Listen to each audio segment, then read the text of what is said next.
All right, Kyle, look at these two swings here. I said you look a little bit like Brooks Koepka, and I meant it when I said that. So, first thing you'll notice, setup a little similar. He's a little bit more on his heels, his weight, which in theory puts him a little more upright in the upper body, hands a little more closer to the body, but fairly similar. That's not really what I'm looking at here. It's more of the backswing than anything. But we'll just, let's see here. We're going to fast forward Koepka to position 1. Now we're going to forward you to position 1.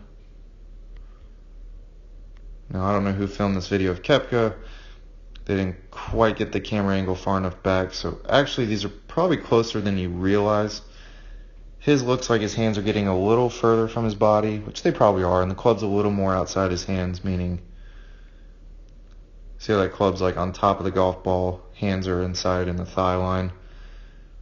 This is a great position where you are, but your hands are in a very similar spot, club's a little more tucked in. I don't think that's completely your swing, or his swing, but I think more so camera angles. But somewhat similar, but again, not our focus really here. We're going to look at him at the top here. And this is the main thing I want you to look at. Now, yes, his hands are very high. They're above his right shoulder there. And you see that strong, prominent V in his two arms there. And if you notice, his left wrist kind of starts to bow outward or downward in this case. The biggest thing though is look how little his hips have turned. I can't, his hips have barely turned. Now let's fast forward you here. Hands don't get quite as high. So you see the shaft's a little more laid off, but look, your wrist kind of bows. I think the jacket kind of doesn't let us see all of that, but your wrist kind of bows like his does.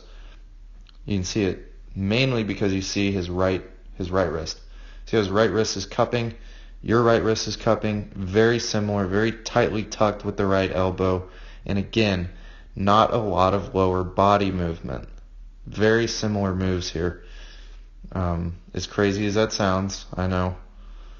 And if you look at his face, his club face is pointed up at the sky. Yours is pointed up to the sky. That's a shut club face. Probably not what I would teach somebody, but again, not a bad move. It's a power move, honestly, because of what happens here. This is where it gets interesting.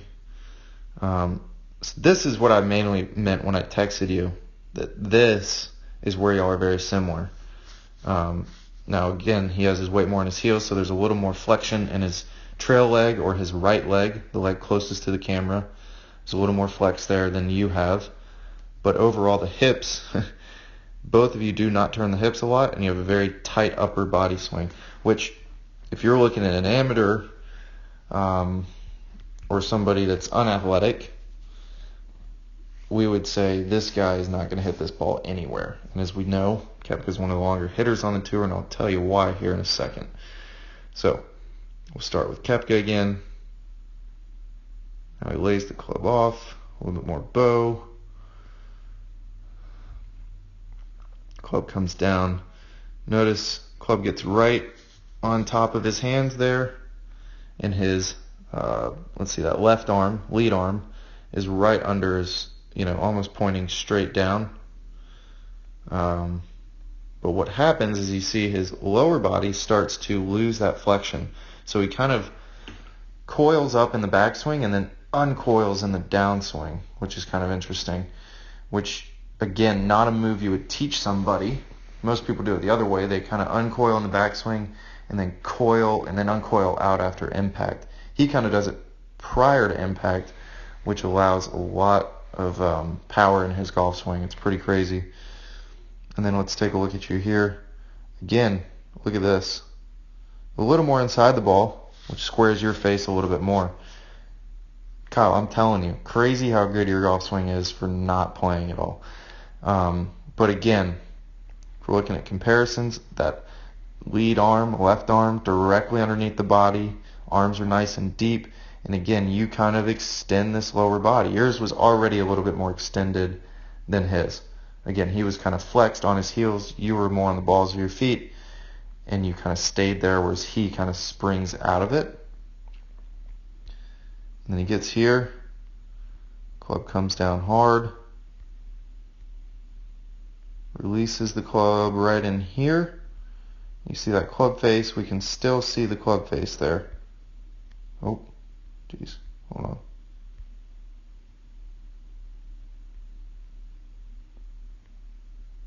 See that club face is still open right now? It's kind of interesting. It's because he has good extension. If you saw a face-on view, meaning if I was in front of you looking at your body, you would see that there's a lot of separation between his lead hip or his left hip and his arms. There'd be a lot of space there. And the same thing happens for you.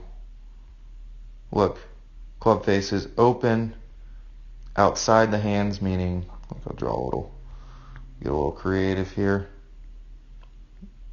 Meaning outside, undo. Here's your club head, here's your hands. Club head is outside, this way. Jeez. Let me see here. Club head is outside in relation to your hands. Same thing with Koepka. Club head is outside in relation to his hands, and the face is still open.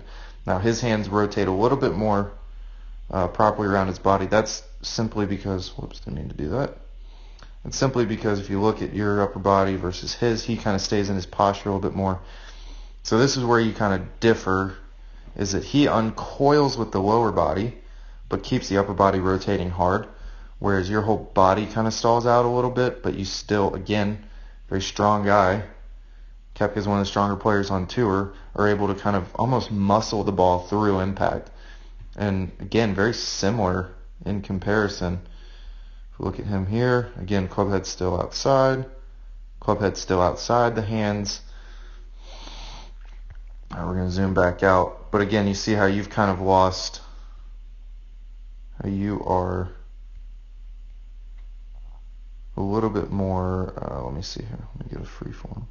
Rounded this way, whereas his spine angle is more like a little more bent over and everything. He just kind of stays in the shot a little bit longer. If you were to try to do that, you would probably hit well behind the ball.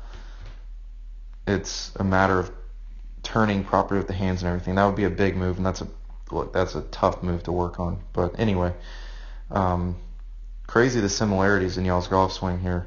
And again, let's fast forward him. Look where this club exits, meaning a high exit would be kind of in the shoulder plane. Low exit would be around the waist. He's somewhere in between with the club. Look where you are. Yours is a little bit higher just because, again, he's got a little bit better extension. But again, your face doesn't roll over. That face is square, and it's exiting here a little higher than his. You can see how your left elbow starts to bow. His doesn't do that for much longer just because he turns a little more properly. Now it starts to bow as he almost finishes his golf swing. And the club starts to go a little bit higher for him. So actually pretty similar here.